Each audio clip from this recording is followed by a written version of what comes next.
You're watching HuffPost Live. I'm Ricky Camilleri. Emmy Award-winning actress Megan Mullally is comfortable on the stage, TV screened, and in the movies. Now she's back on Broadway with It's Only a Play, and Megan joins us now. And that is the title of the play, not you're back on Broadway with It's Only a Play. That's right. The title of the play is It's Only a Play. It's very confusing. And it takes place on the opening night of a big Broadway show, and I'm the producer of the show, and the whole play takes place in my very glamorous Upper East Side bedroom, giant, sprawling bedroom, and we're all nervously awaiting the New York Times review. And are you all kind of like dim-witted producers, actors, and directors? It's a bit of a skewering of the world, right? Well, yeah, it's kind of everybody's represented. I play the producer, and I am a little dim-witted, unfortunately, but very well-meaning. And Nathan Lane plays an actor who's flown in from Los Angeles. He's the best friend of the playwright, played by Matthew Broderick. The diva actress in the show, the sort of boozy, coked up lead actress in the show is Stockard Channing. Which is amazing. Yeah, and then F. Murray Abraham plays the sleazy critic. This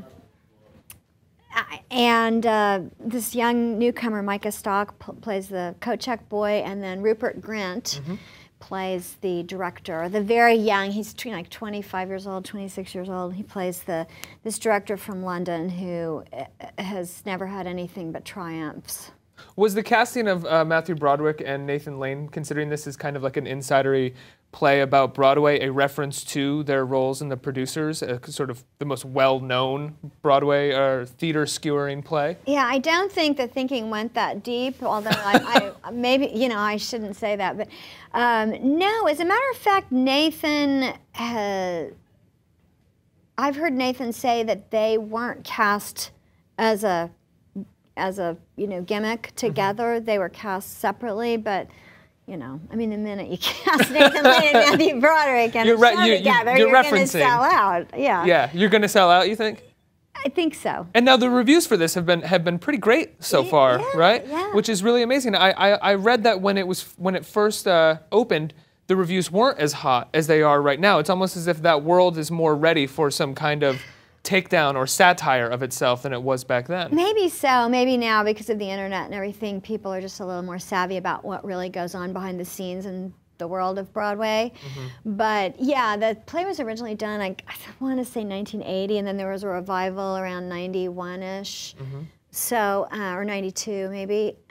So it's been so significantly rewritten and reworked and revised that it's almost like a different play. But it's kind of phenomenal, the reaction that the audiences have 8 shows a week to this thing. Wow. I mean, they're just going insane over it. And I have really never experienced that except for Will and Grace taping, strangely enough. And even that's really different because, you know, I mean, Will and Grace people knew what they were coming to see. They're also watching you do different takes a lot of the time. Yeah, and they were all amped up waiting to see like their favorite characters and when does Rosario come out and, you know. So, but this is like people just Did you ever get sick of that? When doing those tapings? Yeah. Sick of a great job for 8 years that paid a ton of money? No. I did not get sick of it. I would imagine, now that you put it that way, that it's very hard to get sick of that. Great character with great writing. Yeah. Didn't get sick of it. That show was way ahead of its time. I don't want to stay on it too long or anything because it's sort of been talked about a lot, but that show was very far ahead of its time in terms of promoting LGBT issues and was really at the forefront, especially on network television. How proud are you of having been a part of something like that? Well, it's pretty overwhelming at this point. I mean, they just put part of our set and some items from the show into the Smithsonian, which is hard to believe. The show's been referenced by, you know, the vice president. It's been referenced in the opposite way by, you know, certain Republicans saying that it ruined everything. And well, that's so interesting because Republicans have said that, and then some in the LGBT community, while I think a lot have said that it paved the way in many ways. Others have said that, you know, it, quote, peddled in stereotypes or something like that and did a disservice. What did you ever think of Well, of you that? can't, you know, I mean, you can't please all the people all the time, A. You come very close, though, Well, as an actress. I'd like to think. It's ridiculous. Of course I don't. Of course I don't. I've Googled myself, and I never will again. But no, I think that the thing that's significant about Will and Grace, the main thing is that at the time that we aired, there were no other shows on network television who had a gay character or a gay lead character. I think the only, it had been quite a chunk of time. I think in the 80s that show Soap was on and Billy Crystal played a gay guy. Maybe that was even in the late 70s. Soap was the 80s, I think. Was it the 80s? Yeah. But anyway, there hadn't been a gay character on television since then, and I feel like the way that they pulled that off was the issue just wasn't political. Oh, Ellen. Well, I'm forgetting the main thing. Yeah, she sort of paved the way for us. But like because her show was already established and she had established her character as sort of this blonde, blue-eyed girl next door. When she came out, then they couldn't just, the next episode couldn't just be like Crazy Adventures at the Bowling Alley. You know, like they had to keep addressing the subject of her being gay, and so it became slightly politicized. And our show, it was just these two guys who, one of them's a lawyer, one of them's a ne'er-do-well, and they have other attributes, and they happen to be gay, and so I think it slipped in under the radar a little bit. And the gay bashing was kind of built in to the scripts so that if you're so inclined, your work was done for you. Interesting. Going back to It's Only a Play. When you do a show like this that is a satire of the Broadway world, you work in Broadway, you've been working there for a very long time. Do you ever worry about certain people taking offense or not being able to get the joke? Well, I didn't worry about that. I feel like no one is spared and everyone is celebrated, you know? It's like at the same time that it skewers certain foibles of that world, it also, at the end of the day, celebrates the thing that everyone, hopefully, most wants, which is just to simply create something worthwhile that an audience can enjoy on whatever level. And there's something innocent and beautiful about that. As a singer, you have a band right now, right? I do, yeah. What's the name of your band again? Nancy and Beth. Right, and I watched a video yesterday of the two of you performing Risqué's classic "Smell Your Dick." Smell Your Dick. That's right. I'm curious where you guys got the idea to perform that song. I had there's an actor named Mark Evan Jackson who I did a movie called Kings of Summer with that my husband Nick Offerman was a lead in. And he and I played husband and wife, and he had recommended that song to me. And if you look up Mark Evan Jackson, he's a very straight-laced looking sort of a gentleman, but his sensibility is quite the opposite. And then that went over so well that we also started doing a song by Gucci Mane called I Don't Love Her that makes Smell Your Dick almost seem like a beautiful nursery rhyme. Were you a Gucci Mane fan before I this? stumbled upon it by accident. I don't know. I was looking for I love Gucci Mane. I was looking for this rap song called Gucci Gucci, and I just happened to see Gucci Mane came up like on iTunes, and I found this song, and it's good. It's a beautiful pain to love. Your relationship with your husband, people talk about it all the time. I think people really love it. It seems like you guys have a really incredible relationship with each other. I think we're about to be canonized or something. It's taken on mythic proportions. That's what I mean. Is it mythic, or is it actually like, behind the scenes, it's a reality, and it's like, it's also hard. It's a marriage. It's a little mythic. Yeah. I mean, we have an especially good relationship, and we really get a kick out of each other. Like, I really like him. I like him. I like being around him. I like talking to him. I like looking at him. I think he's funny. I think he's cute. He's really nice. And I think he thinks all those things about me. But, yeah, we've been joking recently, like, if we ever get into a spat, like in a supermarket or something, it's going to be on the front page. It's going to be like the headline of the New York Times. because people have idealized. Finally, they fight. Now it's going to be, I don't know what's going to happen, but people have idealized our relationship to the point where it's like, well, yeah, we occasionally, argue. It's not, we're just like any other couple in that regard. But we don't argue that much. I think we really like each other is the thing.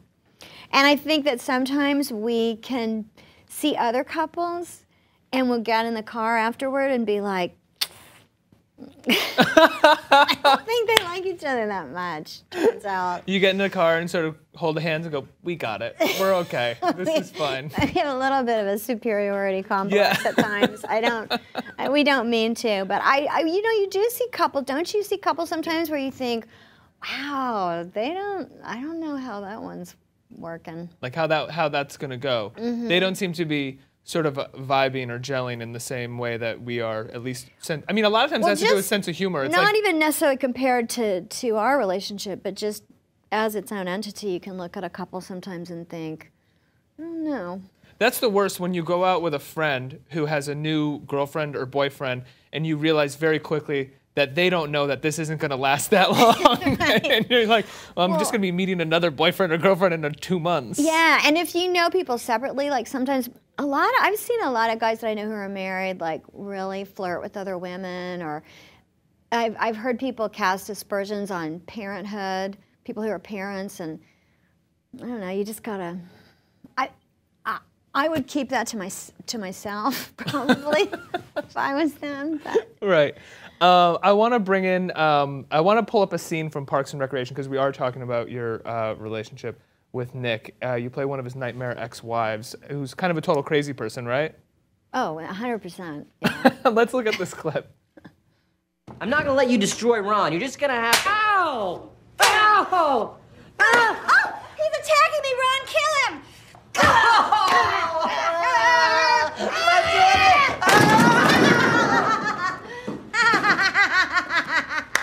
Yeah, do your worst, Glenn! You're going to have to do better than that. Oh! Why are you hitting yourself, Glenn? Stop hitting yourself. Tammy, that's enough!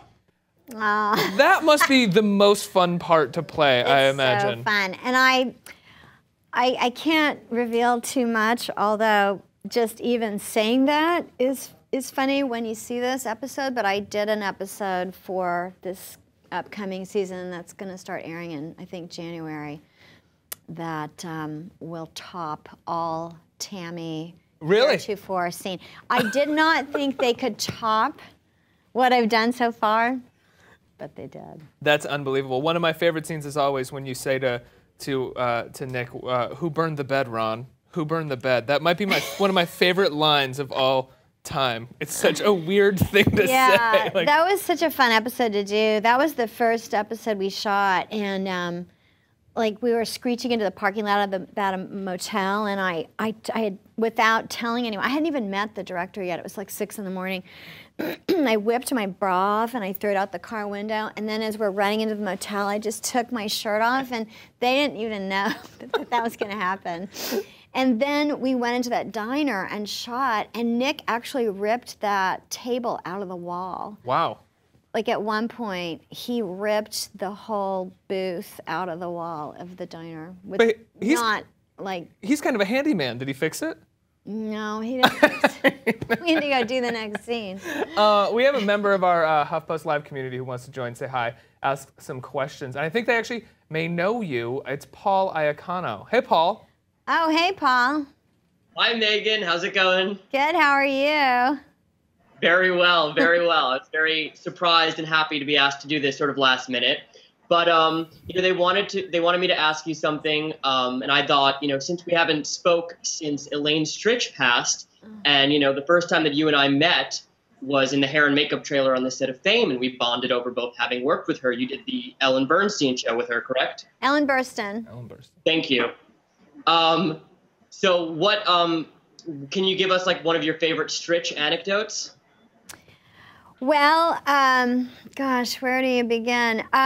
She was a very iconoclastic, amazing, smart, funny, talented woman. She's probably my all-time favorite live performer as a singer. She was just so incredible. Oh my God, look, there I am. Yeah. Oh, 26 years old. Pretty hot. That must have been amazing to be 26 years old and do daily working with Elaine Stritch and Ellen Burstyn. No, it was insane. It was the first television show I ever auditioned for, which is really weird, and I got it. And then I hadn't really acted much. I mean, I had done like theater, but more musicals than straight plays. So I was just like, what is happening? She walked me through a lot of stuff. She taught me about comedy beats and everything. But anyway, in more recent years, the last Broadway show I did was Young Frankenstein, and I invited Elaine. You can only invite like 2 people to opening night because they were real stingy with the tickets. And so I'd invited Nick, obviously, and Elaine was my big, celebrity guest. And they got her backstage right after we had just had this incredible curtain call with Mel Brooks and Gene Wilder, and everybody's all excited. And I'm in my like Bride of Frankenstein crazy wig and this big flashy costume. And they get her backstage, and she looks like $1,000,000. And she walks up to me and she says, "Oh, Megan, you were fantastic. The show sucks." I was like, perfect. I'm still in my costume on the stage. The curtain has just come down. So that was memorable. Oh, that's too bad. Well, I mean, is that kind of what you expected from her? Well, yeah, she's on. She was honest. I mean, that was what I loved about her. Mm-hmm. And that's kind of why you invite her, because you want an honest opinion. Well, I wasn't really necessarily wanting an honest opinion. I just loved her, Yeah. But I mean, I figured whatever her opinion was, I'd be hearing it. Yeah, absolutely. But yeah, no, I had a lot of fun with her over the years. Whenever she'd come out to Los Angeles, we would hang out, and she took me to some of her movie sets. I got to meet Walter Matthau and Jack Lemmon once because of her. And she would walk, miles and miles in Los Angeles pretending it was New York. And I've done that. It sucks. Yeah, it's not the same at all. People think you're a hooker, no matter what. I suppose I got lucky. No one thought that about me. Yeah, you're just surprised you're not in prison.